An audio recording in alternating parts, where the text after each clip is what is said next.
उषा ही बलीचा पुत्र बाणासूर याची कन्या होय.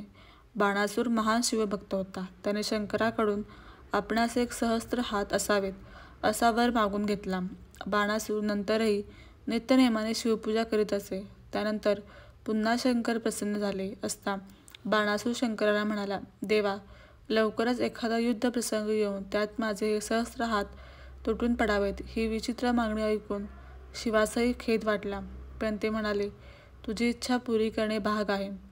उषेच्या नवऱ्याबरोबर तुझे युद्ध होऊन तुझे सहस्त्र हात तुटतील.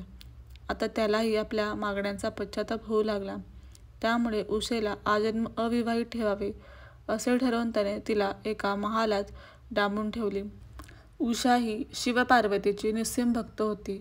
उषेचे दुःख जाणून पार्वतीने तिला सांगितले, येत्या द्वादशीला पहाटे स्वप्नात भेटणाऱ्या तरुणाबरोबर तुझा विवाह होईल.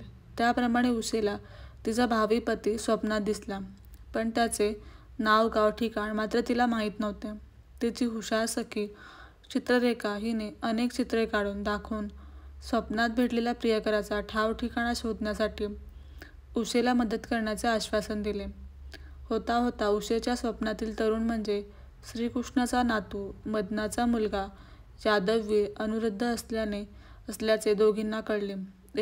इकडे अनिरुद्धलाही त्याच दिवशी स्वप्नात उषेचे दर्शन होऊन तोही व्याकुळ झाला होता. चित्ररेखा द्वारकेस जाऊन अनिरुद्धला भेटली व युक्तिप्रयुक्तीने तिने त्याला उषेच्या महालात आणून गुपचूप त्याचा गंधर्वविवाह लावून दिला.